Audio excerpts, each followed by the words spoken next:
नमस्कार, मैं सिमरन, आप देख रहे हैं मैं भारत न्यूज़। डालते हैं मध्य प्रदेश छत्तीसगढ़ की कुछ अहम खबरों पर। दंतेवाड़ा में मुख्यमंत्री भूपेश बघेल की dream project Danex garment factory में छिड़े विवाद को लेकर सरपंच संघ ने कलेक्टर को ज्ञापन सौंपा। सरपंच संघ का कहना है कि लंबे समय से चल रही डेनेक्स गारमेंट फैक्ट्री सफलताओं को छू रही है और देखते ही देखते एक फैक्ट्री की संख्या बढ़कर 4 हो गई है। सरपंच संघ ने कलेक्टर को ज्ञापन सौंपते हुए कहा कि सरपंचों में पढ़े लिखे योग्य युवक युवतियों को स्थानीय प्राथमिकता के आधार पर डेनेक्स फैक्ट्री में नौकरी देने की मांग की और राजनेताओं के साथ मिलकर कार्य को प्रभावित करने वालों पर कार्रवाई करने का आग्रह किया। कलेक्टर साहब से मिलने आए हुए थे, जो हमारे मुख्यमंत्री भूपेश बघेल जी ने दंतेवाड़ा जिला को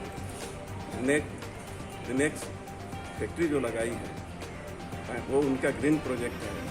उसके जो आज बीजेपी के कुछ लोग जो वहाँ नेतागिरी कर रहे हैं और वहाँ लोगों को बहला रहे हैं, गुमराह कर रहे हैं, उसके कारण उन्होंने वहाँ पे हड़ताल पे बैठे। हम लोग उनसे जाके मिले, उनकी समस्याएं सुनी, उनकी समस्याओं के बारे में हम लोग आके कलेक्टर साहब से भी चर्चा की।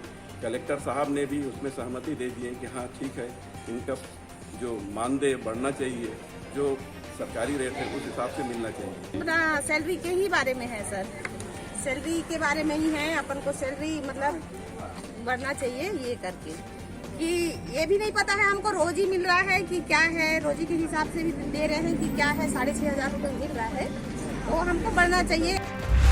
उज्जैन में पति ने पत्नी और बेटी को मौत के घाट उतार दिया। दिल दहला देने वाली ये घटना नरवर थाना क्षेत्र की है, जहां आज सुबह पति ने अपनी पत्नी और बेटी की हत्या करने के बाद खुद को चाकू से घायल कर दिया, जिसे गंभीर हालत में इंदौर रेफर कर दिया गया है। बताया जा रहा है कि बेटी की जान अपनी मां की जान बचाने में गई है। एडिशनल एसपी विनोद मीणा ने बताया कि शुरुआती जांच में पारिवारिक विवाद सामने आए हैं। हालांकि पुलिस मामले की हर एंगल से जांच कर रही है। भोपाल में उच्च शिक्षा मंत्री डॉक्टर मोहन यादव के बंगले पर तैनात होमगार्ड जवान की हत्या मामले में पुलिस ने चंद घंटों में ही पूरे मामले का पर्दाफाश कर 4 आरोपियों को गिरफ्तार कर लिया है। बेरसिया के टिकनखेड़ी गांव में होमगार्ड जवान की जमीनी विवाद के चलते 4 लोगों ने ईंट और डंडों से पीट कर बेरहमी से हत्या कर दी थी। वारदात के बाद पूरे क्षेत्र में सनसनी फैल गई थी।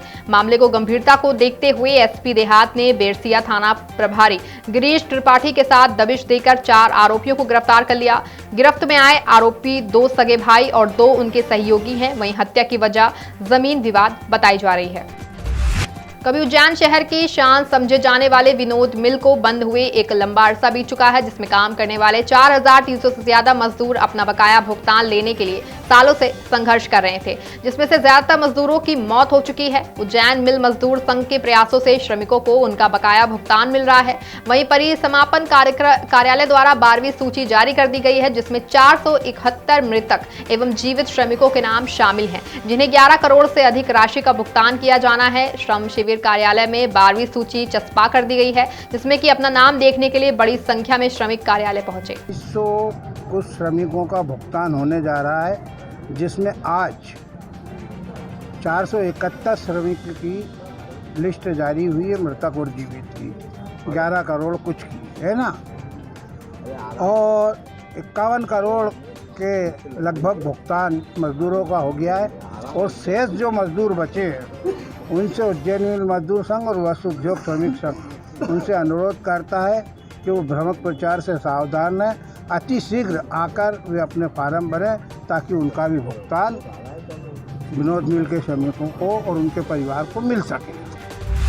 विदिशा के जतरापुरा में बीते दिनों तार फेसिंग में करंट आने से पति पत्नी की मौत के मामले को लेकर इलाके के लोग विद्युत वितरण कंपनी के कार्यालय पहुंचे, जहां जमकर आक्रोश व्यक्त किया। आक्रोशित लोगों ने इस घटना के लिए कंपनी की लापरवाही को जिम्मेदार माना है। यहां प्रदर्शन के बाद भी जब कंपनी के अधिकारी चर्चा के लिए नहीं आए तो लोगों ने कार्यालय के सामने सड़क पर चक्का जाम कर दिया। ये प्रदर्शन वार्ड पार्षद एडवोकेट कपिल साहू के नेतृत्व में हुआ। पार्षद साहू ने बताया कि इस हादसे से 3 बच्चे अनाथ हो गए हैं, लेकिन 4 दिन बाद भी ना प्रशासन का कोई अधिकारी इस परिवार को दिलासा और मदद के लिए पहुंचा, ना ही विद्युत कंपनी के अधिकारी ने ध्यान दिया। से उनकी मृत्यु हुई है तो उनको एक राहत राशि दिलवाई जाए, ताकि इन बच्चों का भविष्य बन सके। और साथ ही साथ ये करंट जो लगने का जो कारण था, वो मुख्य कारण ये था कि इन कॉलोनियों में विद्युत मंडल के द्वारा कहीं पर भी कोई मीटर की व्यवस्था नहीं करी गई है, इन्हें मीटर नहीं दिया जा रहा है, जबकि सभी रहवासी वहाँ पे मीटर की मांग कर रहे हैं, लगातार मीटर की मांग कर रहे हैं। लेकिन इनका ये कहना है कि वो अवैध कॉलोनी है इसलिए हम मीटर नहीं देंगे। तो हमने उनसे बोला है कि आप हमें स्थायी मीटर दीजिए, हम बिल भरने तैयार हैं, और अवैध कॉलोनी की कोई अगर समस्या है तो वो आप और प्रशासन उसे हल करे।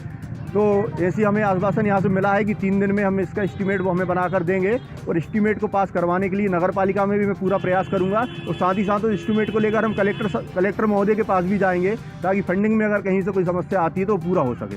और जल्द से जल्द इन्होंने निराकरण करने का हमें आश्वासन दिया है, और जो हाई टेंशन लाइन भी जतरापुरा के मुख्य घरों के ऊपर से निकली है उसको हटाने का भी इन्होंने आश्वासन दिया है कि जल्द से जल्द हटाएंगे। तो हम इनके आश्वासन पर घर जा रहे हैं। आज जतरापुरा के रातरानी कॉलोनी में कुछ 2 दिवस पहले एक इलेक्ट्रिकल एक्सीडेंट हुआ है। उसके संबंध में यहाँ पर कुछ लोग रहवासी यहाँ आए थे, जिसमें कि कॉलोनी जो है वो अवैध है, उसमें बिजली उपयोग विस्तारकार जो नहीं हो पाया है, उसमें कहते मांगें रखी गई हैं। दंतेवाड़ा में कलेक्टर की अध्यक्षता में जिला संयुक्त कार्यालय के डंकिनी सभाकक्ष में समय सीमा बैठक संपन्न हुई। गौरतलब है कि जिले में 1 अप्रैल से सामाजिक आर्थिक सर्वेक्षण किया जाना है। 1 अप्रैल से शुरू होने जा रहे सामाजिक आर्थिक सर्वेक्षण के संबंध में विस्तृत जानकारी देते हुए बताया गया कि सर्वेक्षण का उद्देश्य बीते सालों में शासन की जन कल्याणकारी योजनाओं का जन सामान्य के जीवन स्तर पर पड़े प्रभाव का आंकलन कर प्राप्त डाटा का भविष्य में नई योजनाओं के निर्माण में उपयोग किया जाना है। कलेक्टर ने ग्रामीण परिवारों के सर्वेक्षण का ये काम 30 अप्रैल तक पूरा करने के निर्देश दिए हैं। छत्तीसगढ़ के नारायणपुर जिला अस्पताल में रक्तदान शिविर का आयोजन किया गया, जिसमें जिले के अधिकारी और जवानों ने बढ़ चढ़कर हिस्सा लिया। इसी के साथ ही युवतियों ने रक्तदान किया। गौरतलब है कि समय समय पर नारायणपुर पुलिस की ओर से रक्तदान शिविर का आयोजन होता ही रहता है। रक्तदान महादान के संकल्प को ध्यान में रखते हुए नारायणपुर पुलिस के द्वारा जो है आज रक्तदान शिविर का आयोजन किया गया है, और उक्त आयोजन जो है ब्लड बैंक नारायणपुर में जो है किया गया, जिसमें नारायणपुर पुलिस के अधिकारी एवं जवान और साथ ही नारायणपुर पुलिस के द्वारा जो है संचालित परियोजना योजना अंतर्गत प्रशिक्षणरत युवक युवतियाँ भी जो है इसमें सम्मिलित हुई। छत्तीसगढ़ के जगदलपुर में कलेक्टर और एएसपी ने जिला कार्यालय में कानून और सुरक्षा व्यवस्था को लेकर बैठक की। बैठक में कलेक्टर ने कानून व्यवस्था से खिलवाड़ करने वालों की पहचान न कर कार्रवाई करने की बात कही। आगे उन्होंने कहा कि मैदानी स्तर पर तैनात राजस्व व पुलिस कर्मियों के बीच आपसी तालमेल जरूरी है। वहीं वरिष्ठ पुलिस अधीक्षक ने कहा कि कानून व्यवस्था को बनाए रखने के लिए अफवाह फैलाने वालों की पहचान और निगरानी रखने की आवश्यकता है। साथ ही सोशल मीडिया पर भी नजर रखी जा रही है। इसी के साथ ही सुरक्षा के लिहाज से वाहनों की जांच करने की भी बात कही। फिलहाल मध्य प्रदेश और छत्तीसगढ़ की बुलेटिन में बस इतना है। आप देखते रहें माय भारत न्यूज। सत्ता के वादों की जमीनी पड़ताल, गरीबों पर कितना मेहरबान सरकार, बढ़ती महंगाई, बेरोजगारी के मुद्दों पर उठ रहे सवाल, विपक्ष का सत्ता पर वार, सियासत में आया भूचाल। देखिए कितना बदला प्रदेश।